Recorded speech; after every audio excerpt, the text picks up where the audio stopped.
आणि असं तसं येत नाहीये, प्रथम ग्राहकाला 30 किलो सुरमई फ्री घेऊन येत आहे एन फिश वर्ल्ड कराड शाखा सांगली। मित्रांनो, बऱ्याच दिवसानंतर आम्ही सांगलीला येत आहोत। विषय समजून घ्यायचा आहे। आज तारीख साधारणतः 6 फेब्रुवारी आहे।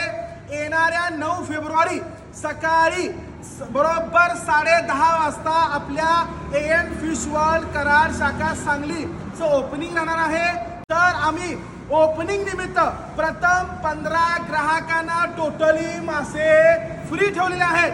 प्रथम ग्राहकाला 30 किलो सुरमई आणि जे राहिलेले 14 आहेत त्या प्रत्येकी ग्राहकाला 5-5 किलो बांगडा हा फ्री राहणार आहे। समजून घ्या कसं आहे। उद्या सकाळी लगेच 8 वाजता यायचं आहे। कुपन आणि नाव त्या बॉक्स मध्ये टाकायचं आहे। व्हॉट्सअपला जॉईन व्हायचं आहे आणि इन्स्टाला फॉलो करायचं आहे। आता आपला शिवशंभू चौक कर्नाळ रोडला आपली जी कंपनी आहे तीच कंपनी आपली परत पुन्हा आपल्या सेवेत हजर होत आहे। सकाळी बरोबर 10:30 वाजता इथं उपस्थिती पाहिजे। जर तुमचं नाव निघालं आणि जर तुम्ही उपस्थित नसाल तर कुपन बाद केलं जाईल। सांगलीच्या ग्राहकांना बिग ब्लास्ट धमाका पण आणि खुशखबरी पण पुन्हा तुमच्या सेवेत आलोय। खुश राहा आणि मासे खावा।